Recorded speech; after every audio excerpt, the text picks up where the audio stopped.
श्रीगुरुभ्यो नमः। हरिः ओम। ओम गं गणपतये नमः। एकदन्ताय विद्महे वक्रतुण्डाय धीमहि तन्नो दन्ति प्रचोदयात्। ಶ್ರೀ ಅರ್ಕಮಹಾಗಣಪತಿಯ ಕ್ಷೇತ್ರ ಇದು KG ರೋಡು, ಬ್ಯಾಂಗ್ಳೂರ್ 9. ಈ ಒಂದು ಜಾಗದಲ್ಲಿ ಮಹಾಗಣಪತಿಯ ಸನ್ನಿಧಾನ. ಇದು ನವಗ್ರಹ ವೃಕ್ಷಗಳ, ಭಾರತದ ಪ್ರಪ್ರಥಮ ನವಗ್ರಹ ವೃಕ್ಷಗಳ ದೇವಸ್ಥಾನ. ನಂತರ ಇಲ್ಲಿ ಅರ್ಕಮಹಾಗಣಪತಿಯ ಸನ್ನಿಧಾನ, ಇಲ್ಲಿ ಬಹಳ ಹಿಂದೆ ಬಿಳಿ ಎಕ್ಕದ ಗಿಡ, ಆ ಗಿಡದ ಕೆಳಗಡೆ ಆ ಮಹಾಗಣಪತಿಯನ್ನು ಪ್ರತಿಷ್ಠಾಪನೆ ಮಾಡಿರೋದ್ರಿಂದ ಅರ್ಕಮಹಾಗಣಪತಿ ಅಂತ ಹೇಳಿ ಪ್ರಖ್ಯಾತಿಯಾಗಿದೆ. ಈ ಅರ್ಕಮಹಾಗಣಪತಿಯು ಶೀಘ್ರವಾಗಿ ಫಲವನ್ನು ಕೊಡ್ತಕ್ಕಂಥವನು. ಅಥರ್ವಶೀರ್ಷದಲ್ಲಿ ಹೇಳ್ಪಟ್ಟಾಗೆ ಆ ಗಣಪತಿಯನ್ನು ಪ್ರಾರ್ಥನೆ ಮಾಡಿದ್ರೆ ಎಲ್ಲರಿಗೂ ಕೂಡ ಆ ಭಗವಂತನ ವಾಂಛಿತ ಫಲವನ್ನು ಆ ಭಗವಂತನ ಅನುಗ್ರಹಿಸ್ತಾನೆ. ವಿದ್ಯಾರ್ಥಿಗಳಿಗೆ ವಿದ್ಯೆಯನ್ನು, ಧನಾರ್ಥಿಗಳಿಗೆ ಧನವನ್ನು, ಹೀಗೆ ಸಂತಾನವನ್ನು ಅಪೇಕ್ಷೆ ಪಟ್ಟು ಬಂದ ದಂಪತಿಗಳಿಗೆ ಅವ್ರಿಗೂ ಕೂಡ ಸಂತಾನವನ್ನು ಕೂಡ ಆ ಭಗವಂತನು ಅನುಗ್ರಹಿಸಿದ್ದಾನೆ. ಶೀಘ್ರವಾಗಿ ಫಲ ಕೊಡ್ತಕ್ಕಂಥದ್ದು ಶ್ರೀ ಅರ್ಕಮಹಾಗಣಪತಿಯ ಸನ್ನಿಧಾನ. ದೇವಸ್ಥಾನದ ಟ್ರಸ್ಟು, ಈ ಟ್ರಸ್ಟು ಬಹಳ ಹಿಂದೆ ಡಿ ಭೀಮರಾವ್ ಅಂತ ಹೇಳಿಬಿಟ್ಟಿದ್ದೇನೆ, ಅವರ ನಿರ್ಮಾಪಕರು. ಅವರಿಂದ ನಂತರ ಟ್ರಸ್ಟಾಗಿ ಅರ್ಕಮಹಾಗಣಪತಿ ನವಗ್ರಹ ವೃಕ್ಷಗಳ ಅರ್ಕಮಹಾಗಣಪತಿ ದೇವಸ್ಥಾನ ರಿಜಿಸ್ಟರ್ಡ್ ಅಂತೇಳಿ ಆಗಿ ನೇಮಕ ಆಗಿದೆ. ನಂತರ ಈ ಒಂದು ಸಂಸ್ಥಾನವನ್ನು ಧರ್ಮದರ್ಶಿಗಳಾಗಿರ್ತಕ್ಕಂಥ ಗವಿರಂಗಪ್ಪನವರ ನೇತೃತ್ವದಲ್ಲಿ ಈ ಎಲ್ಲ ಸಕಲ ಪೂಜೆಗಳು, ಇಷ್ಟಾರ್ಥಗಳು, ಆ ಭಗವಂತನ ಪ್ರತಿ ವರ್ಷವೂ ಕೂಡ ವಾರ್ಷಿಕೋತ್ಸವಗಳು, ನವಗ್ರಹ ಹೋಮಗಳು, ಮಹಾಗಣಪತಿ ಹೋಮ, ಸಹಸ್ರಮೋದಕ ಹೋಮಗಳು ಈ ರೀತಿಯಾಗಿ ನಡ್ಕೊಂಡು ಬಂದಿದೆ. ನಂತರ ಪ್ರತಿ ನವಗ್ರಹ ಪೂಜೆ, ನವಗ್ರಹ ವೃಕ್ಷಗಳ ಪೂಜೆ, ನಂತರ ಪ್ರತಿ ವರ್ಷವೂ ಆಶ್ವೀಜ ಮಾಸದಲ್ಲಿ ವಿಶೇಷವಾದ ಅಲಂಕಾರಗಳು, ತದನಂತರ ಕಾರ್ತೀಕ ಮಾಸದಲ್ಲಿ ದೀಪೋತ್ಸವ, ನಂತರ ಮಾಘ ಮಾಸದಲ್ಲಿ ವಿಶೇಷ ಪೂಜೆಗಳನ್ನು ಕೂಡ ಆ ಭಕ್ತಾದಿಗಳು ನೆರವೇರಿಸಿಕೊಂಡು ಬಂದಿರುತ್ತಾರೆ. ನಂತರ ಮಹಾಕಾಳಿ, ಮಹಾಲಕ್ಷ್ಮಿ, ಮಹಾ ತ್ರಿಪುರ ಸುಂದರಿ ದೇವತಾತ್ಮಕ ಶ್ರೀ ಬಗುಳಾಂಬಾದೇವಿ ಅಂತ ಹೇಳ್ತೀವಿ. ಈ ಬಗುಳಾಮುಖಿ ದಶಮಹಾವಿದ್ಯಾ ಅಂತ ಹೇಳ್ಬಿಟ್ಟು 10 ಅವತಾರದಲ್ಲಿ ಈ ತಾಯಿಯ ಅವತಾರವು ಒಂದು. ಇಲ್ಲಿ ಆ ಬಗುಳಾಮುಖಿ ಬಹಳ ಕ್ರೂರವಾಗಿರ್ತಕ್ಕಂಥದ್ದು. ರಾಕ್ಷಸರ ಸಂಹಾರಕ್ಕೋಸ್ಕರವಾಗಿ ಕ್ರೂರವಾಗಿ ಆ ತಾಯಿ ಎಲ್ಲ ರಾಕ್ಷಸರೆಲ್ಲರನ್ನೂ ಕೂಡ ಸಂಹಾರ ಮಾಡಿ ನಂತರ ಯೋಗ ನಿದ್ರೆಗೋಸ್ಕರವಾಗಿ ಈ ತಾಯಿಯಲ್ಲಿ ಶಾಂತವಾಗಿ, ಶಾಂತಿ ಮತ್ತು ಮುಕ್ತಿ ಅಂತೇಳಿ ಪಾದಗಳ ಮೇಲೆ ಯೋಗ ನಿದ್ರೆ ಮಾಡ್ತಕ್ಕಂಥದ್ದು. ತದನಂತರ ಬ್ರಹ್ಮ, ವಿಷ್ಣು, ಮಹೇಶ್ವರರು ಕೂಡ ಆ ತಾಯಿಯ ಸೇವೆ ಮಾಡ್ತಾ ಇದ್ದಾರೆ. ತಾಯಿ ಅಂತಂದರೆ ಶಕ್ತಿ. ಹಾಗಾಗಿ ವಿಶೇಷವಾಗಿ ಇಲ್ಲಿ ಯೋಗ ನಿದ್ರೆಯಲ್ಲಿ ಇರತಕ್ಕಂಥದ್ದು. ಮತ್ತು ಆ ತಾಯಿನ ಪ್ರಾರ್ಥನೆ ಮಾಡ್ಕೊಳ್ಳೋದ್ರಿಂದ ದುಷ್ಟ ಮಂತ್ರ ಯಂತ್ರಾದಿಗಳು ದೋಷ ಪರಿಹಾರ ಆಗುತ್ತೆ. ಯಾರಾದರೂ ಯಂತ್ರ ಮಂತ್ರಗಳನ್ನು ಮಾಡಿದ್ದಾಗ, ನಮ್ಮ ಟೈಮ್ ಸರಿ ಇಲ್ಲದೆ ಇದ್ದಾಗ ಅದು ಕೂಡ ನಮಗೆ ಶಾಪವಾಗುತ್ತೆ. ಈ ತಾಯಿಯ ಪೂಜೆ ಮಾಡಿ ಅರಿಶಿಣದ ಹೂವು, ಅರಿಶಿಣದ ಸೀರೆ, ತದನಂತರ ಈ ರೀತಿಯಾಗಿ ಅರಿಶಿಣದ ಪದಾರ್ಥಗಳನ್ನ ಎಲ್ಲವನ್ನು, ಆ ಪೂಜಾ ದ್ರವ್ಯಗಳೆಲ್ಲವನ್ನು ಕೂಡ ಸಮರ್ಪಣೆ ಮಾಡಿ ಆ ತಾಯಿಗೆ ಪಂಚಾಮೃತ ಅಭಿಷೇಕ, ಯಥಾಶಕ್ತಿ ವಿಶೇಷ ಪೂಜೆಯನ್ನು ಮಾಡಿ ಆ ತಾಯಿಯ ಅನುಗ್ರಹಕ್ಕೆ ಪಾತ್ರರಾಗಬಹುದು. ನಂತರ ಶ್ರೀಚಕ್ರ, ಇದು ಬಹಳ ವಿಶೇಷವಾಗಿರ್ತಕ್ಕಂಥದ್ದು. ಈ ಶ್ರೀಚಕ್ರ ಸುಮಾರು ವರ್ಷಗಳ ಹಿಂದೆ ಇಲ್ಲಿ ಬಂದು ಪ್ರತಿಷ್ಠಾಪಿಸಲಾಗಿದೆ. ಇದು ಬೀಜಾಕ್ಷರ ಸಹಿತವಾಗಿರ್ತಕ್ಕಂಥದ್ದು. ಅಭಿಷೇಕಗಳು, ಪೂಜೆಗಳು ಮಾಡ್ತಾ ಇರೋದ್ರಿಂದ ಈ ಶ್ರೀಚಕ್ರ ಬಹಳ ವಿಶೇಷವಾಗಿರ್ತಕ್ಕಂಥ ಆ ಫಲವನ್ನು ಕೊಡುವಂಥ ಶಕ್ತಿ ಆ ಒಂದು ಶ್ರೀಚಕ್ರದಲ್ಲಿರುತ್ತೆ. ಆ ಶ್ರೀಚಕ್ರವು ಆ ತಾಯಿಯ ಒಂದು ಶಿರಸ್ಸಿನಲ್ಲಿ ಪ್ರತಿಷ್ಠಾಪನೆ ಮಾಡಲಾಗಿದೆ. ಇದು ಇಲ್ಲಿನ ಬಹಳ ವಿಶೇಷವಾಗಿರ್ತಕ್ಕಂಥ ಅರ್ಕಮಹಾಗಣಪತಿಯ ಸನ್ನಿಧಾನ. ನಂತರ ಈ ನವಗ್ರಹ ವೃಕ್ಷಗಳು ವೈಜ್ಞಾನಿಕವಾಗಿ ಕೂಡ ಬಹಳ ವಿಶೇಷವಾಗಿರ್ತಕ್ಕಂಥದ್ದು. ಇಲ್ಲಿ ನವಗ್ರಹ ವೃಕ್ಷಗಳ ಪ್ರಾರ್ಥನೆ ಅರ್ಕಸಹಮಾದಿತ್ಯಾಯ ಪಾಲಾಶಕಂ ಸೋಮಾಯ ಕಾದಿನಂ ಅಂಗಾರಕಾಯ ಅಪಾಮಾರ್ಗಂ ಬುಧಾಯ ಅಶ್ವತ್ಥಂ ಬೃಹಸ್ಪತಯೇ ಔದಂಬರುಗಂ ಶುಕ್ರಾಯ ಶಮಿಗಂ ಶನೇಶ್ವರಾಯ ರಾಹುವೇ ದೂರ್ವ ಕೇತುವೆ ಕುಶಾಹ ಅಂಥೇಳಿ ಈ ನವಗ್ರಹ ವೃಕ್ಷಗಳ ಪ್ರಾರ್ಥನೆ. ಯಾವ್ಯಾವ ಗ್ರಹಗಳಿಗೆ ಯಾವ್ಯಾವ ವೃಕ್ಷ ಅಂತ ಹೇಳಿ ಈ ಒಂದು ಶ್ಲೋಕದಲ್ಲಿ ಬರುತ್ತೆ. ಅರ್ಕಸಹ ಆದಿತ್ಯಾಯ ಅಂತ ಹೇಳ್ತೀವಿ. ಈ ಎಕ್ಕದ ಗಿಡಕ್ಕೆ ಸೂರ್ಯಗ್ರಹ ಅಂಥೇಳಿ, ಬಿಳಿ ಎಕ್ಕದ ಗಿಡ, ಇದನ್ನು ಸೂರ್ಯಗ್ರಹ ಅಂತ ಹೇಳಿ ಅದನ್ನು ಪೂಜೆ ಮಾಡ್ತಕ್ಕಂಥದ್ದು. ತದನಂತರ ಇಲ್ಲಿ ಬಹಳ ದೊಡ್ಡದಾಗಿರ್ತಕ್ಕಂಥ ಹುತ್ತ ಇತ್ತು. ಇಲ್ಲಿ ನಾಗದೇವರ ಸನ್ನಿಧಾನ ಇತ್ತು. ಸಾಕ್ಷಾತ್ ಶ್ರೀ ಸುಬ್ರಹ್ಮಣ್ಯೇಶ್ವರನ ಸನ್ನಿಧಾನ ಇಲ್ಲಿ ವಿಶೇಷವಾಗಿತ್ತು. ಇಲ್ಲಿ ಪ್ರತಿ ಮಾಘ ಮಾಸದಲ್ಲಿ ಬಹಳ ವಿಶೇಷವಾಗಿರ್ತಕ್ಕಂಥ ಪೂಜೆಗಳು ನೆರವೇರುತ್ತೆ. ನಂತರ ಸೂರ್ಯಗ್ರಹ ಆದಮೇಲೆ ಚಂದ್ರಗ್ರಹ. ಚಂದ್ರಗ್ರಹ ಇದು ಪಾಲಾಶ ಅಂತ ಹೇಳ್ತೀವಿ. ಮುತ್ತುಗದ ಗಿಡ, ಇದು ವಿಶೇಷವಾಗಿರ್ತಕ್ಕಂಥ ಚಂದ್ರಗ್ರಹದ ವೃಕ್ಷ. ಈ ವೃಕ್ಷವನ್ನು ಪ್ರಾರ್ಥನೆ ಮಾಡಿದರೆ ಚಂದ್ರಗ್ರಹ ದೋಷ ಪರಿಹಾರಾರ್ಥವಾಗಿ ಈ ವೃಕ್ಷಕ್ಕೆ ಪೂಜೆ ಮಾಡೋದ್ರಿಂದ ಆ ದೋಷ ಪರಿಹಾರ ಆಗುತ್ತೆ. ನಾಗದೇವರ ಸನ್ನಿಧಾನ.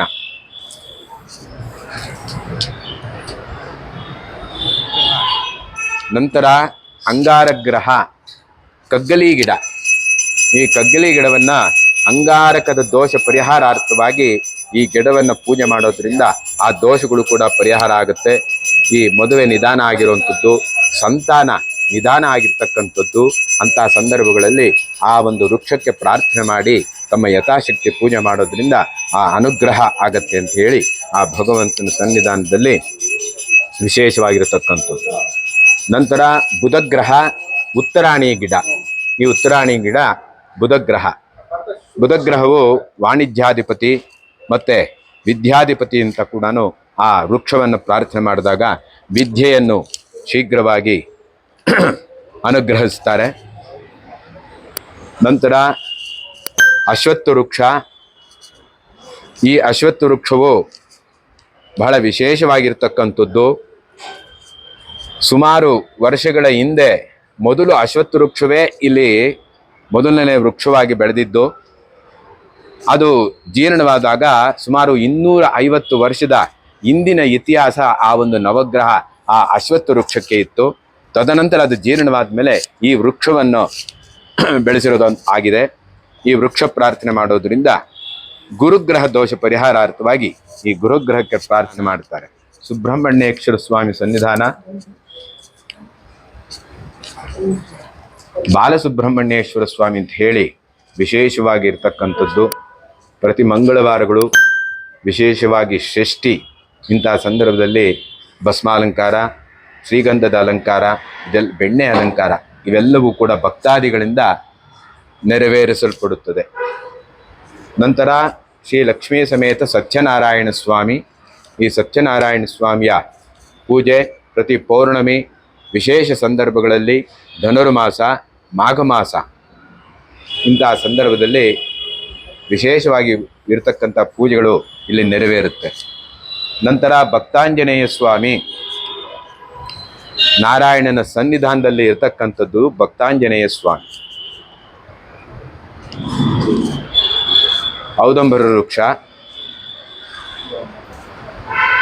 ಈ ವೃಕ್ಷವು ವಿಶೇಷವಾಗಿ ದತ್ತಾತ್ರೇಯರ ಸನ್ನಿಧಾನವೂ ಕೂಡ ಹೌದು. ಹಾಗಾಗಿ ಶುಕ್ರಗ್ರಹ ದೋಷ ಪರಿಹಾರಾರ್ಥವಾಗಿ ಪ್ರತಿ ಶುಕ್ರವಾರವೂ ಕೂಡ ಬಿಳಿ ವಸ್ತ್ರವನ್ನು ಶ್ವೇತ ಹೂವಿನಿಂದ ಪೂಜೆ ಮಾಡಿದಾಗ ಶುಕ್ರಗ್ರಹ ದೋಷಗಳು ಕೂಡ ಪರಿಹಾರ ಆಗುತ್ತೆ. ಆ ಭಗವಂತನ ಅನುಗ್ರಹ ನೆರವೇರುತ್ತೆ. ನಂತರ ಇಲ್ಲಿ ಈಶ್ವರನ ಸನ್ನಿಧಾನ ಜಲಕಂಠೇಶ್ವರ ಅಂತ ಹೇಳಿ ಪ್ರಖ್ಯಾತಿ ಆಗಿರ್ತಕ್ಕಂಥದ್ದು. ಈ ವೃಕ್ಷದ ಕೆಳಗಡೆನೆ ಈ ಒಂದು ಲಿಂಗ ಉದ್ಭವ ಆಗಿದೆ.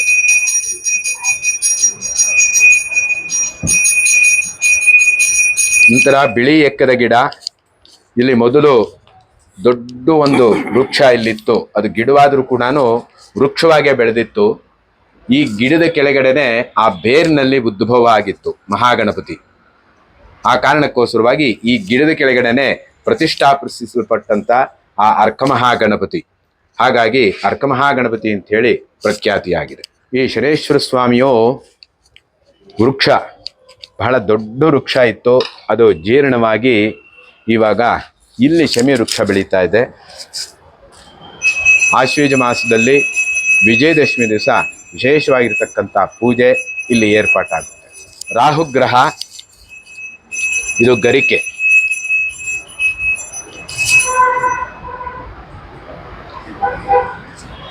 ನಂತರ ಅಶ್ವತ್ಥ ವೃಕ್ಷ ಮತ್ತು ಬೇವಿನ ವೃಕ್ಷ, ಇದು ಲಕ್ಷ್ಮೀ ಸಮೇತ ಅಶ್ವತ್ಥ ನಾರಾಯಣ ಸನ್ನಿಧಾನ. ಶ್ರೀ ಅರ್ಕೇಶ್ವರ ಸ್ವಾಮಿ ಅಂಥೇಳಿ ಶಿವಲಿಂಗ. ಪ್ರತಿ ಶಿವರಾತ್ರಿ, ಸೋಮವಾರಗಳು, ಅಮಾವಾಸ್ಯೆ ಇಂಥ ಸಂದರ್ಭದಲ್ಲಿ ರುದ್ರಾಭಿಷೇಕಗಳು, ವಿಶೇಷವಾಗಿರ್ತಕ್ಕಂಥ ಅಲಂಕಾರಗಳು ನೆರವೇರುತ್ತೆ. ಅಲ್ಲಿ ಜೀರ್ಣವಾದ ನಂತರ ಇಲ್ಲಿ ಬೆಳೀತಾ ಇದೆ ಅದು. ಶಮಿ ಶಮಯತೆ ಪಾಪಂ ಶಮಿ ಶತ್ರು ವಿನಾಶನಂ ಅರ್ಜುನಸ್ಯ ಧನುರ್ಧಾರೆ ರಾಮಸ್ಯ ಪ್ರಿಯನಂದಿನಿ ಅಂತೇಳಿ ಆ ಶಮಿ ವೃಕ್ಷದ ಪ್ರಾರ್ಥನೆ. ಇದು ಕೇತುಗ್ರಹ, ದರ್ಬೆ. ಹೀಗೆ ನವಗ್ರಹ ವೃಕ್ಷಗಳ ಸನ್ನಿಧಾನ. ಈ ನವಗ್ರಹ ವೃಕ್ಷಗಳನ್ನು ಪ್ರಾರ್ಥನೆ ಮಾಡೋದ್ರಿಂದ ಶೀಘ್ರವಾಗಿ, ಅಂದರೆ ವೈಜ್ಞಾನಿಕವಾಗೂ ಕೂಡ ಈ ಒಂದೊಂದು ವೃಕ್ಷದಲ್ಲಿ ಕೂಡ ವಿಶೇಷವಾಗಿರ್ತಕ್ಕಂಥ ವೈದ್ಯಕೀಯ ಗುಣಗಳಿರುತ್ತೆ. ಇಲ್ಲಿ ಬಂದು ಪ್ರದಕ್ಷಿಣೆ ಮಾಡಿದ್ರೇ ಸಾಕು, ಆ ಒಂದು ಗಾಳಿ ಸೇವನೆ ಮಾಡಿದ್ರೆ ನಮ್ಮಲ್ಲಿ ಅನಾರೋಗ್ಯಗಳು ಏನೇ ಇದ್ದರೂ ಕೂಡ ಎಲ್ಲವೂ ಹೋಗಿ ಆರೋಗ್ಯವಂತರಾಗಿರ್ತಾರೆ. ಇದು ವೈಜ್ಞಾನಿಕವಾಗೂ ಕೂಡ ದೃಢಪಟ್ಟಿದೆ. ನಂತರ ಡಿ ಭೀಮರಾವ್ ಅಂತ ಹೇಳಿ ಈ ದೇವಸ್ಥಾನದ ಸಂಸ್ಥಾಪಕರು. ನಂತರ ಟ್ರಸ್ಟ್ ಆಗಿ ಗವಿರಂಗಪ್ಪನವರು ಅಂತ ಹೇಳಿ ಈ ದೇವಸ್ಥಾನದ ಧರ್ಮದರ್ಶಿಗಳಾಗಿ, ನಂತರ ಅವರ ಒಂದು ಟ್ರಸ್ಟ್ ಈ ದೇವಸ್ಥಾನವನ್ನ ನಡೆಸ್ಕೊಂಡು ಹೋಗ್ತಾ ಇದ್ದಾರೆ. ಈ ದೇವಸ್ಥಾನ, ಈ ಜಾಗ ಇಲ್ಲಿ ಆಗೋಕ್ಕೂ ಮುಂಚೆ ಏನಿತ್ತು ಇಲ್ಲಿ ಆಗಿನ ಕಾಲದಲ್ಲಿ? ಆಗಿನ ಕಾಲದಲ್ಲಿ ಅಂದ್ರೆ ಮೊದಲು ನವಗ್ರಹ ವೃಕ್ಷಗಳು ಸ್ಥಾಪನೆ ಆಗೋದಕ್ಕೆ ಕಾರಣ ಇಲ್ಲಿ ಅಶ್ವತ್ಥ ವೃಕ್ಷ. ಅದು ಸುಮಾರು ಜೀರ್ಣ ಆದಾಗ 250 ವರ್ಷಗಳ ಹಿಂದಿಂದು ಅಂತೇಳಿ ಆ ಒಂದು ಫಾರೆಸ್ಟ್ ಡಿಪಾರ್ಟ್ಮೆಂಟ್ ಅವ್ರು ಬರ್ತಾರಲ್ವಾ, ಅವರು ನಮಗೆ ಗೈಡ್ ಮಾಡಿದ್ದು ಈ ತರ ಅಶ್ವತ್ಥ ವೃಕ್ಷ. ನಂತರ ಔದಂಬರ ವೃಕ್ಷ, ಈ ಶುಕ್ರಗ್ರಹ ಇದೆಯಲ್ಲ ಅದು ಕೂಡ ಬಹಳ ಹಳೆಯ ವೃಕ್ಷ, ತುಂಬಾ ಹಳೆಯದು. ನಂತರ ಇಲ್ಲಿ ಶಮಿ ವೃಕ್ಷ ಇತ್ತು, ಅದು ಅಷ್ಟೇ. ಅಶ್ವತ್ಥ ಮತ್ತೆ ಆ ಒಂದು ಔದಂಬರ, ಶಮಿ ವೃಕ್ಷ. ನಂತರ ಇಲ್ಲಿ ಅರ್ಕಮಹಾ ಗಣಪತಿ ಅನ್ನೋದಕ್ಕೆ ಕಾರಣ ಬಿಳಿ ಎಕ್ಕದ ಗಿಡ. ಈ ಬಿಳಿ ಎಕ್ಕದ ಗಿಡದ ಕೆಳಗಡೆ ಈ ಗಣಪತಿನಿಟ್ಟು ಪ್ರತಿಷ್ಠಾಪನೆ ಮಾಡಿರೋದು, ಅದಕ್ಕೆ ಅರ್ಕ ಗಣಪತಿ. ಈ ಅಶ್ವತ್ಥ ವೃಕ್ಷ ಹೇಗೆ ಅಂತಂದ್ರೆ ಕಾಕಮಲ ಅಂತಂದ್ರೆ ಕಾಗೆ ಇದ್ ಮಾಡುತ್ತೆ ನೋಡಿ, ಮಲ ಆಗತ್ತೆ ನೋಡಿ, ಅದರಿಂದ ಬೆಳೆಯುವಂಥದ್ದು ಗಿಡಗಳೆಲ್ಲವೂ. ಹಾಗಾಗಿ ಅದ್ ನಂತರ ಅದು ದೇವತಾ ವೃಕ್ಷಕ್ಕೋಸ್ಕರವಾಗಿ ನಾವೇನ್ ಮಾಡ್ತೇವೆ, ಅದನ್ನ ಶುದ್ಧಿ ಮಾಡಿಕೊಂಡು ಆ ವೃಕ್ಷನ ದೇವತಾ ಪೂಜೆಗೆ ಅರ್ಹವಾಗುತ್ತೆ. ಹಾಗಾಗಿ ಅದು ವಿಶೇಷ. ಇದು ಇಂಡಿಯಾದಲ್ಲೇ ಫಸ್ಟ್ ಟೈಮ್? ಹೌದು, ಭಾರತದ ಪ್ರಥಮ ದೇವಸ್ಥಾನ. ಅಲ್ಲ, ಇಲ್ಲಿ ಬಂದ ನಂತರ ಆಮೇಲೆ ಬೇರೆ ಕಡೆ ಎಲ್ಲಾರು ಪ್ರಖ್ಯಾತಿ ಆಗಿರುವಂಥದ್ದು. ಈ ವೃಕ್ಷಗಳು ತಾನಾಗ್ತಾನೆ ಬೆಳೆದಿತ್ತು. ಹಾಗಾಗಿ ನಂತರ ಎಕ್ಕದ ಗಿಡ ಅದು ಅಷ್ಟೇ, ಅದೇ ಬೆಳೆದಿತ್ತು. ಔದಂಬರ ಮತ್ತೆ ಅದಾಗಿ ಅಶ್ವತ್ಥ ವೃಕ್ಷ, ಇವೆಲ್ಲ ದೊಡ್ಡ ದೊಡ್ಡ ವೃಕ್ಷಗಳು. ನಂತರ ಈ ಸಣ್ಣ ಸಣ್ಣ ಗಿಡಗಳನ್ನ ನಾವೇ ಬೆಳೆಸ್ಬೇಕಾಗುತ್ತೆ.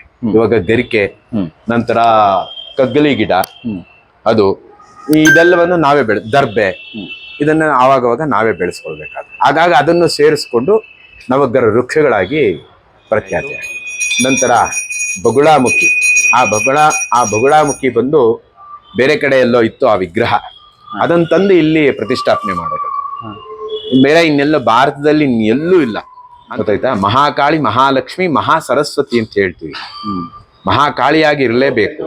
ಮಹಾಕಾಳಿಯಾಗಿ ಶಕ್ತಿ ಬರಬೇಕು ಅಂದ್ರೆ ಮಹಾ ಸರಸ್ವತಿಯಾಗಿ, ಮಹಾಲಕ್ಷ್ಮಿಯಾಗಿ, ಈ ಮೂರೂ ಕೂಡ ಆ ಶಕ್ತಿಗಳು ಆ ತಾಯಿಗೆ ಕೊಟ್ಟ ಮೇಲೇನೆ ಆ ರಾಕ್ಷಸ ಸಂಹಾರ ಆಗಿತ್ತು. ಅದಾದ ನಂತರ ಇಲ್ಲಿ ಯೋಗ ನಿದ್ರೆಯಲ್ಲಿ ಇರ್ತಕ್ಕಂಥದ್ದು. ಬ್ರಹ್ಮ ವಿಷ್ಣು ಮಹೇಶ್ವರು ಕೂಡ ಪಾದದಲ್ಲಿದ್ದಾರೆ. ಶಾಂತಿ ಮತ್ತೆ ಮುಕ್ತಿ ಅಂತೇಳಿ ಆ ಒಂದು ಯೋಗ ನಿದ್ರೆ ಮಾಡ್ತಂಥದ್ದು. ದುಷ್ಟಮಂತ್ರ ಯಂತ್ರಾದಿಗಳು, ಯಾಕೆಂದ್ರೆ ಈಗಿನ ಕಾಲದಲ್ಲಿ ಅದಕ್ಕೆಲ್ಲ ಶಾಶ್ವತವಾಗಿರ್ತಕ್ಕಂಥ ಫಲ ಇರೋದಿಲ್ಲ. ಅಂದ್ರೆ ಯಾರು ಮಾಟ ಮಂತ್ರಾದಿಗಳು ಮಾಡಿರ್ತಾರೆ, ಇದೆಲ್ಲವೂ ಕೂಡ. ಆದ್ರೆ ನಮ್ಮ ಟೈಮ್ ಸರಿ ಇಲ್ಲದೆ ಇದ್ದಾಗ ಅದು ಕೂಡ ನಮಗೆ ಆ ಒಂದು ಫಲ ಸಿಗುತ್ತೆ. ನಮ್ ಟೈಮ್ ಸರಿ ಇಲ್ಲದೆ ಇದ್ದಾಗ, ನಮ್ ಟೈಮ್ ಚೆನ್ನಾಗಿದ್ರೆ ಅದೆಲ್ಲ ಯಾವ ದೋಷಗಳು ಬರೋದಿಲ್ಲ. ಆದ್ರೆ ಅಂತ ಸಂದರ್ಭದಲ್ಲಿ ಬೇಗ ನಿವಾರಣೆ ಮಾಡ್ಕೊಳ್ಬೇಕು ಅಂತಂದ್ರೆ ಸಾತ್ವಿಕವಾಗಿ ಶಾಸ್ತ್ರೀಯವಾಗಿ ನಿವಾರಣೆ ಮಾಡ್ಕೊಳ್ಬೇಕು ಅಂತಂದ್ರೆ ಆ ತಾಯಿನ ಆರಾಧನೆ ಮಾಡ್ಕೊಳ್ಳುವಂಥದ್ದು, ಅರಿಶಿಣದ ಹೂವು, ಅರಿಶಿಣದ ಒಂದು ಅಭಿಷೇಕವನ್ನು ಮಾಡ್ತಕ್ಕಂಥದ್ದು, ಎಲ್ಲ ಅರಿಶಿಣದ ಪದಾರ್ಥಗಳು ಆ ತಾಯಿಗೆ ಪ್ರಿಯವಾಗಿರ್ತಕ್ಕಂಥದ್ದು, ನಿಂಬೆಹಣ್ಣಿನ ಹಾರ, ನಿಂಬೆಹಣ್ಣಿನ ದೀಪಗಳು, ಇದೆಲ್ಲವೂ ಕೂಡ ವಿಶೇಷವಾಗಿ ಆ ತಾಯಿಗೆ ಸೇವೆ ಮಾಡಿದಾಗ ಶೀಘ್ರವಾಗಿ ಫಲ ಆಗುತ್ತೆ. ನಂತರ ಆ ದೋಷಗಳು ಏನಾರಿದ್ರೆ ಅದು ಕೂಡ ಪರಿಹಾರ ಆಗುತ್ತೆ. ಅವರವರ ಜಾತಕದ ರೀತಿಯಲ್ಲಿ ಆಯಾ ದೋಷಗಳು ಏನಾರಿದ್ರೆ, ರಾಹು ಮತ್ತೆ ಕೇತು ಈ ರೀತಿಯಾಗಿ ದೋಷಗಳು ಏನಾರಿದ್ರೆ ಪ್ರತಿ ಮಂಗಳವಾರವೂ ಕೂಡ ಆ ಗಣಪತಿಗೆ ಒಂದು ಗರಿಕೆ 21 ಗರಿಕೆ ಕೊಟ್ಟು ಆ ಗಣಪತಿಗೆ ಅರ್ಪಣೆ ಮಾಡಿ, ಇಲ್ಲಿ ಗಣಪತಿಗೆ ಒಂದು ಪ್ರದಕ್ಷಿಣೆ ಮಾಡಿ, ನವಗ್ರಹಗಳಿಗೆ 9 ಪ್ರದಕ್ಷಿಣೆ ಮಾಡಿದ್ರೆ ಶೀಘ್ರವಾಗಿ ಫಲ ಆಗುತ್ತೆ. ಎಷ್ಟೋ ದಂಪತಿಗಳಿಗೆ ಸುಮಾರು 18 ವರ್ಷ 20 ವರ್ಷ ಸಂತಾನ ಇಲ್ಲದಿರ್ತಕ್ಕಂಥವ್ರು ಕೂಡ ಇಲ್ಲಿ ಬಂದು ಆ ಸೇವೆ ಮಾಡಿ ಆ ಸಂತಾನದ ಆ ಫಲವನ್ನ ಪಡೆದಿದ್ದಾರೆ. ಅಂದ್ರೆ ಶ್ರೀಚಕ್ರ ಅಂತಂದ್ರೆ ಬೀಜಾಕ್ಷರಗಳ ಸಹಿತವಾಗಿರ್ತಕ್ಕಂಥದ್ದು. ಮುಕ್ಕೋಟಿ ದೇವತೆಗಳು ಕೂಡ ಆ ಶ್ರೀಚಕ್ರದಲ್ಲೇ ಇರ್ತಾರೆ. ಇಂದ್ರಾದಿ ಅಷ್ಟದಿಕ್ಪಾಲಕರು, ತದನಂತರ ನಕ್ಷತ್ರಗಳು, ರಾಶಿ ದೇವತೆಗಳು, ಈ ರೀತಿಯಾಗಿ ಸುಮಾರು ಮುಕ್ಕೋಟಿ ದೇವತೆಗಳು ಕೂಡ ಶ್ರೀಚಕ್ರದಲ್ಲಿ ಇರ್ತಾರೆ. ಆ ಶ್ರೀಚಕ್ರದಲ್ಲಿ ನಿವಾಸಿಯಾಗಿರ್ತಕ್ಕಂಥ ಆ ಬಗುಳಾಮುಖಿಯ ಸ್ಥಾನ ಇದು ಬಹಳ ಹಳೆಯದು, ಬಹಳ ಪುರಾತನವಾದದ್ದು. ನಾವು ಅಭಿಷೇಕಗಳು ಪೂಜೆಗಳು ಮಾಡಿ ಮಾಡಿ ಆ ಬೀಜಾಕ್ಷರಗಳು ಎಲ್ಲವೂ ಕೂಡ ಸವಿಯುತ್ತೆ.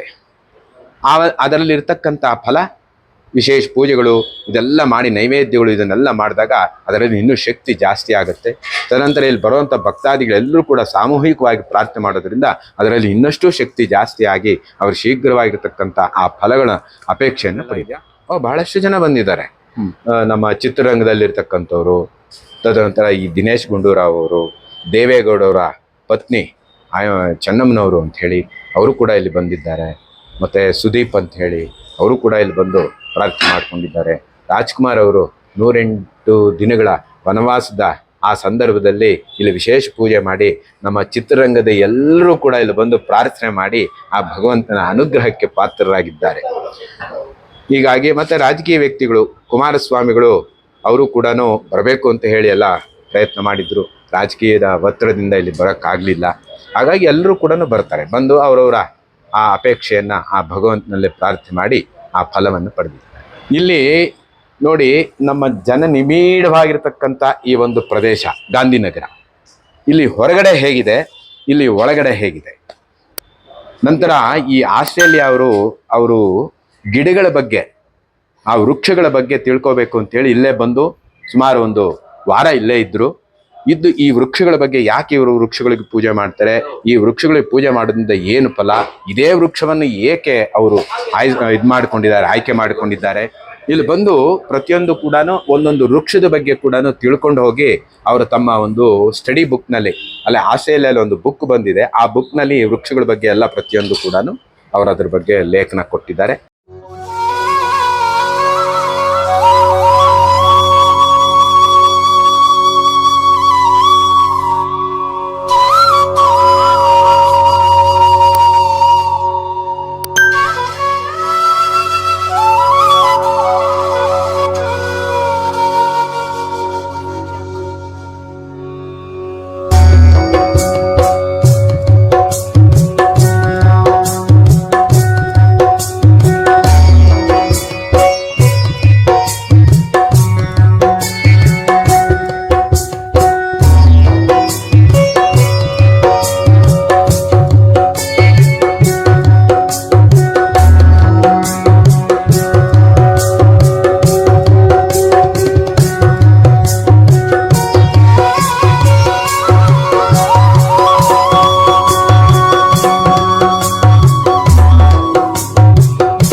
ನಲವತ್ತೈದು 50 ವರ್ಷಗಳಿಂದ ಇಲ್ಲಿ ಸೇವೆ ಮಾಡುವಂತಹ ಭಾಗ್ಯ ಅರ್ಕಮಹಾಗಣಪತಿ ನಮಗೆ ಅನುಗ್ರಹಿಸಿದ್ದಾರೆ.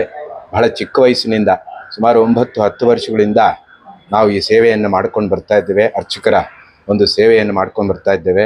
ಇಲ್ಲಿ ಪ್ರಧಾನ ಅರ್ಚಕರಾಗಿ ಆ ಭಗವಂತನ ಸನ್ನಿಧಾನದಲ್ಲಿ ಸೇವೆ ಮಾಡುವಂಥ ಭಾಗ್ಯ ಆ ಭಗವಂತ ನಮಗೆ ಅನುಗ್ರಹಿಸಿದ್ದಾರೆ. ದೇಶ ವಿದೇಶಗಳಿಗೂ ಕೂಡ ಆ ಭಗವಂತ ನಮಗೆ ಕಳಿಸ್ಕೊಟ್ಟಿದ್ದಾರೆ. ಇಟಲಿಯಲ್ಲಿ ರಾಜರಾಜೇಶ್ವರಿ ಪ್ರತಿಷ್ಠಾಪನೆಗೋಸ್ಕರವಾಗಿ ಇಲ್ಲಿಂದ ನಮ್ಮನ್ನ ಆ ಗಣಪತಿ ಕಳಿಸ್ಕೊಟ್ಟಿದ್ದಾರೆ. ತದನಂತರ